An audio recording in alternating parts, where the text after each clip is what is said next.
Welcome back to Legends Live, as presented by the National Basketball Retired Players Association. This is the home of all the NBA and WNBA legends. I'd like to remind our viewers that you can submit questions during the show.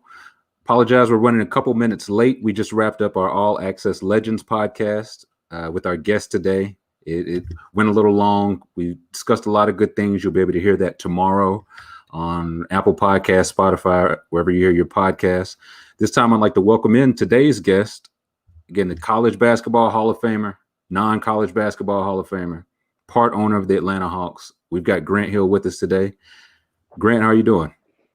I'm good. How are you? Doing well. Long time no see. Exactly. We wait for a couple questions to load in. But first, how's quarantine treating you? Like, what's quarantine looking like for you? You know, it's a little bit like Groundhog Day. Right. We've just been. We live in Central Florida, and my wife and two daughters. We just taking it easy, and doing a lot of the same old. Right.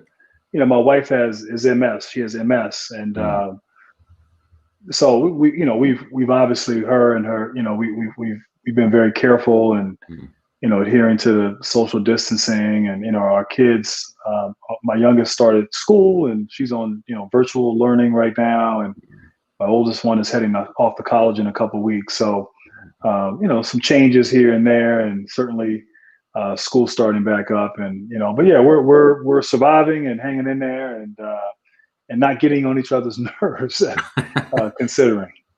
Now, you say that if I ask them the same question, would they say that you all are not getting on each other's nerves? Would they agree with you? That's a good question. I don't know. I might be getting on everybody's nerves at this point, but no, I mean, I will say you try to make the most of a tough situation, and it has been good, particularly with your oldest getting ready to go to college, to be able all of us to be together and more family dinners, more, obviously in the midst of what we're going through politically, healthcare wise, with COVID and social injustices, the economy, a lot of 2020 has been heavy, and so as a result, we've had more sort of in-depth, frank, honest conversations that we probably normally wouldn't have, and so we try to make some good out of certainly some difficult times. Right. And I do want to ask, I love your art back there, and I know you're an art collector. How did you get into collecting? Mostly African. You've got an African American art collection, yes? Yeah, no, I do.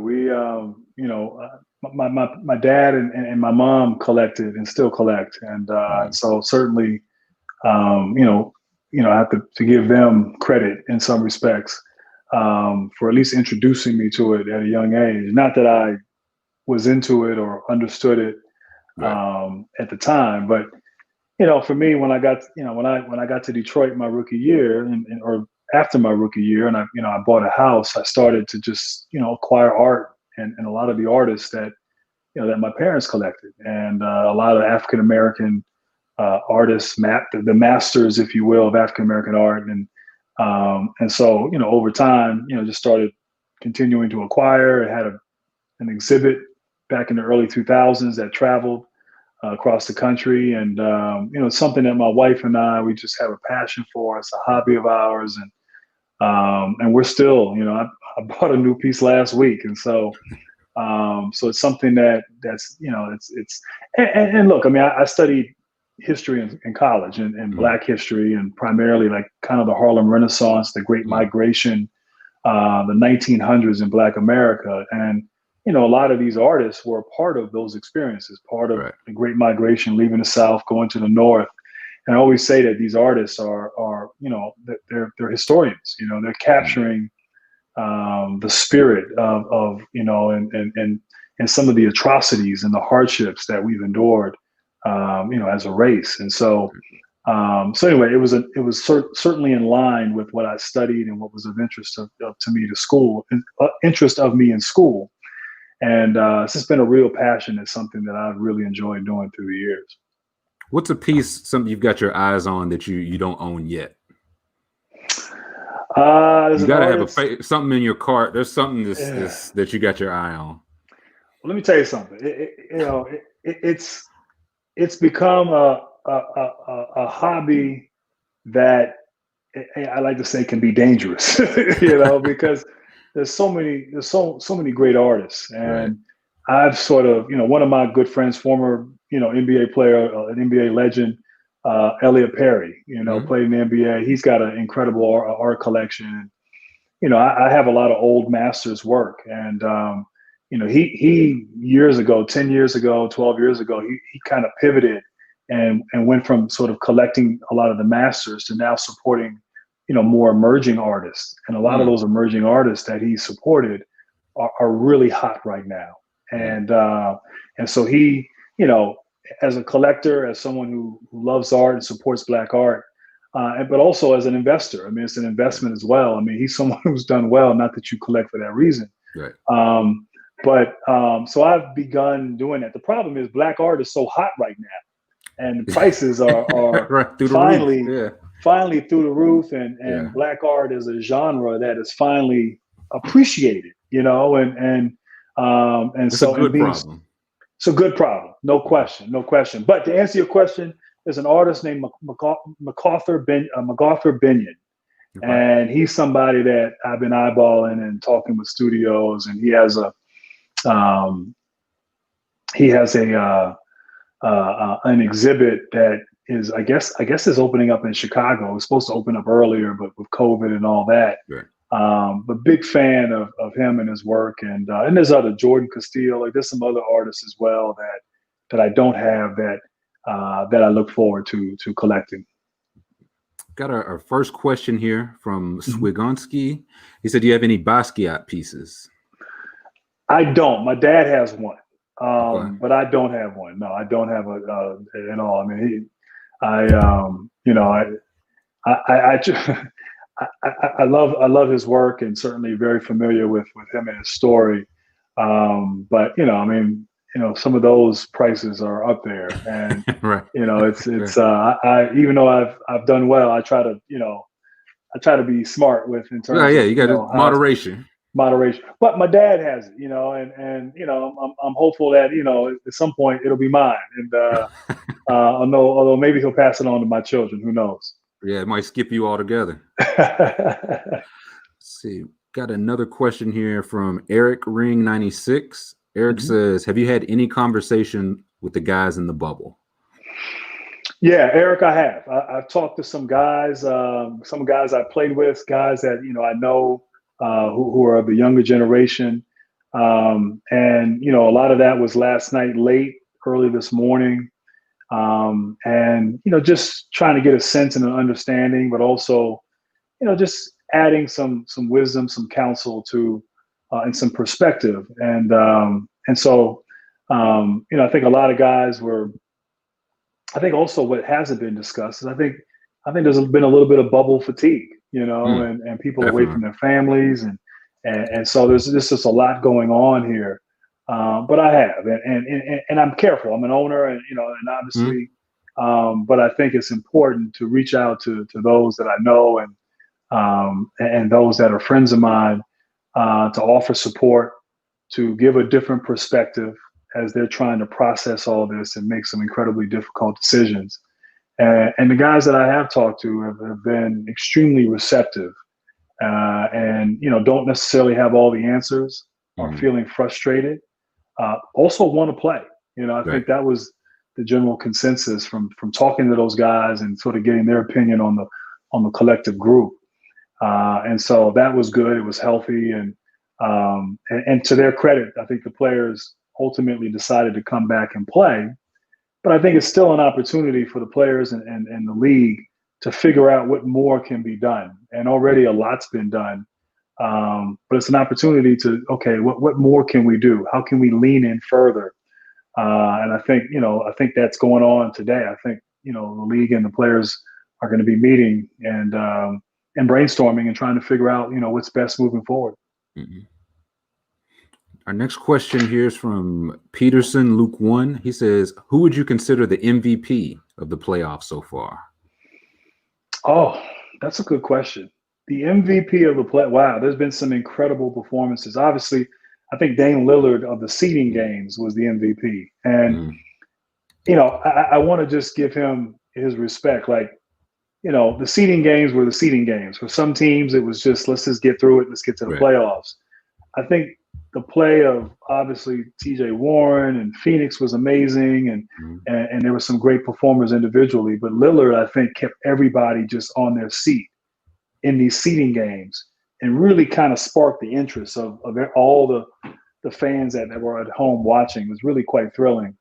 I think it's hard to say. I mean, it's still early. I mean, I think Jamal Murray, Donovan Mitchell have been, superb. Luka's been amazing. Kawhi's been steady and consistent. I think it's early, but there've been some great individual performances. And so, I don't know if there is an MVP yet, but I think I'm excited as a fan. Who has, and as an owner whose team is not there, but I'm excited every night watching good basketball. And I think in spite of all that swirling, all that's happening, the challenges of maybe being in the bubble, the players have been really good. And the players have come out and been, sensational. Right. And for that, I think we're all very appreciative. Definitely. Got two here kind of similar. We'll tie these in together. Rat Pack 7 and Temporary Stepdad. What are your thoughts on the Pistons teal jerseys versus now? And Temporary Stepdad said, when are the Pistons bringing back the old Grant Hill era? But first, what do you think about the teal jerseys then and now? Back then, I mean, I remember when we first saw the teal jerseys after the 96 season. And, Allen Houston and I were there at the unveiling. And, that was the only time Allen wore them because he ended up leaving that summer to go to the Knicks. And the uniforms was just too bad. Yeah. Yeah, exactly. And we were just kind of looking at it. It was like weird, like teal. And I remember for me, like I was with Fila, and Fila's main colors were red, white, and blue. And so like Fila and the Pistons, red, white, like it was perfect. You know what I'm saying? Right. And so it was hard for me. Like this is where I'm thinking. I'm 22 years old, and I'm thinking like, how do you match, with teal? That's what's going through my mind. But yeah, I mean, I feel like certain organizations, and like the Lakers, the Celtics, like they never changed their colors, the uniforms, and so I never quite understood that. And obviously, the Pistons have gone back to their original colors. But what I'm learning is that the 90s are kind of in, and retro is big. Definitely. And so now, teal is more popular than maybe it's ever been. They were ahead of y'all's time. Yeah, and so in this young generation, I have learned that, like, in Fila, I mean, I'm back working with Fila, and I have a lifetime deal with them. But kids today like retro because there's a story, there's a history there, and whether it's a shoe, whether it's a jersey, and so anyway, shoes and jerseys are kind of in right now, and it'd be kind of interesting and kind of neat if the Pistons did go back. Even if they just for like a retro night or as an alternate uniform, went with the old, throwback teal Piston uniform for a few games. That'd be kind of special. Old time sake. Yeah, exactly. Got one from Andrew here. Says the 1996 Olympic team versus the 92 Dream Team, 7-game series. Who wins and in how many games? It's a good question. I think that 96 team, we had 6 guys from the 92 team on that team. And then you throw in there Hakeem, Shaq. Who? I never heard of either one of those. I don't know who either one of those. Oh, yeah. Exactly. Who are they? Hakeem, Shaq, Penny, myself, Reggie Miller, and Mitch Richmond. And so, it was 6 new, 6 old. Of course, we think we could have beat them. I mean, obviously, Michael was Michael, and he would have been a load for anyone. But that 96 team is weird. Like, that team is almost forgotten at times. I think we talk about the 92 team, And then we talk about the 2008 team or the 2012 team. The Redeem team, yep. Yeah, and that 96 team was pretty deadly. And, we blew everybody out. I'll tell you a funny story. I remember nobody wanted to really be the leading scorer in that game because they knew they had to get drug tested. So when you saw the Olympic Committee, the drug test, I felt like they drug tested Karl Malone every game. Like that was going to happen. And then if you happen to lead the game in scoring, you were also drugged. And so early on, I think we caught on to that trend. Right. So in some of those games, if you're watching these blowouts, we're passing the ball around. Like it'd be a 4-on-1. And nobody wanted to shoot. And it was like, because nobody wanted to be the leading scorer, and so, but that team was a great, there was everybody on that team for the most part, maybe with the exception of Penny, is a Hall of Famer, and Penny should be a Hall of Famer in my opinion. And so that was a great team. And so, we like to think we beat 92 for sure. So I'm hearing you 96-4. Y'all would 4-game sweep the Dream Team is what I'm hearing. We keep it interesting, so we beat them in 6. Okay, yeah, for television ratings, Yeah, give them some hope. Just give them a little bit of hope. Yeah. Got one from Swigansky here. As a part owner of the Hawks, can you give any insight into the draft process that you've gone through? Well, I mean, as it's right now, or just in general? I get just in general. Yeah, I mean, in a normal environment, I mean, what ends up happening, our basketball operations department, led by Travis Schlenk and his entire staff, throughout the year, they're going out there, they're watching players in college, they're going overseas watching players, and they're just, the eyeball test and really kind of getting a sense for what players are. You get a better appreciation watching people in person as opposed to on film, because you can really key in and watch them. You can watch them, go through adversity, go through, good times, how they interact with their teammates, how they interact with their coach, with their body language, all of that you can see in person. And so that happens all throughout the season, in college and overseas. And then, once that's over, it's about, information. It's, gathering information, talking to people, talking to coaches, talking to, strength coaches and the athletic trainers who work with them, right. Trying to get a better understanding of who they are, what their personality's like. Do they have the right kind of character? Will that character fit in our locker room? And then, of course, you begin the interview process as you get closer and closer to the draft, and you go to Chicago and the combines, and and then you bring players in, and bringing players in is not so much to train them and work them out, although you get a chance to see them, but you get a chance to spend time with them. And there's a lot goes into what that's like. Who are they as people? You're doing all you can to sort of, because it's a bit of you're rolling the dice, not just in terms of talent, but also in terms of character, personality, and fit. And then obviously that all builds up to to the draft and the jockeying for a position and so on and so forth. Now, that's all been disrupted in this environment. Right. Once Adam Silver made that decision March 11th, we've had no contact in person. We haven't been able to watch. We haven't even been able to really begin the interview process, and I think that will all happen virtually. So we'll try our best with technology, like most industries right now are trying their best with Zoom and technology and so on and so forth. But it won't be the same. And we have the 6th pick this year. So that's an important pick for us. And as the young franchise, trying desperately to make some changes. Get you out of here. I want to respect your time. We got one more from Temporary Stepdad to go out on. What's your favorite Kobe memory? Guy you played against for a number of years. Yeah, I mean, my favorite Kobe memory is, 1998 lockout. I'm in LA, and I'm at the, my wife, we're engaged, and she's in LA, and one night I go to the UCLA men's gym, and at night nobody's in there, and I'm just going to get some shots up, work on some things, and Kobe's in there, and we're both working on separate baskets. We had filmed a commercial together, I think, earlier that year. We knew each other. I had met him when he was in high school, and then we just played one-on-one. You know, we went at it. We went and played one-on-one, and just, you know, it was like, it was something that didn't really happen as much at that point in my career.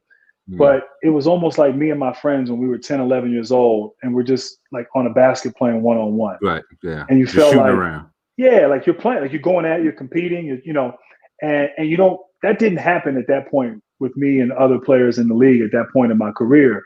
And then afterwards, we just sat and talked. We talked basketball. We talked about life. We, you know, and I didn't pretend to be close with Kobe, but that was a moment that, more so than, you know, moments in games, and certainly at the end of my career, I'm trying to guard him with one leg, and you know, Right. and it's, you know, he's had some great moments, but it was just like there was just an innocence, there was something pure about that moment that sometimes as a pro you don't experience. Right. And it just, as I think back on it, it reminds me of like before the NBA, before college, before I even thought that was a possibility. I was just in love with the game.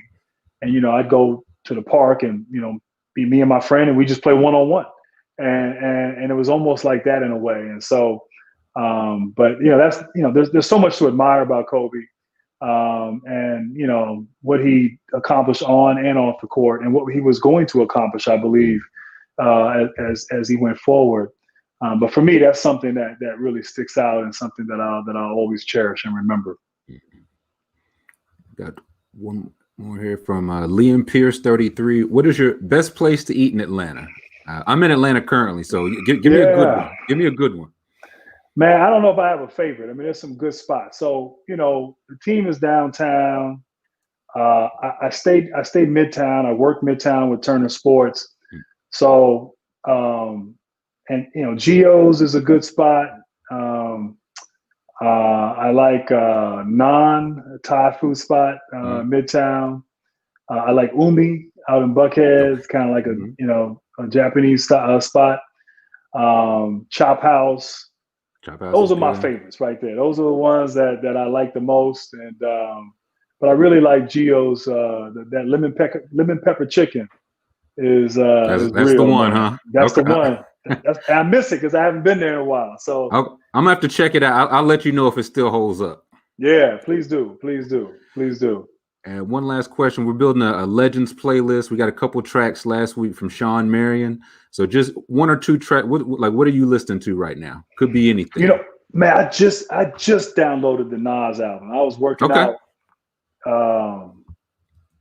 yesterday before all this stuff started to happen. And Nas's new album, man, that thing was, I didn't even get all the way through it. I only listened to the first 4 or 5 songs. But Sound pretty good. I'm feeling it, man. I can't even remember the name of it. I got to look at it real quick.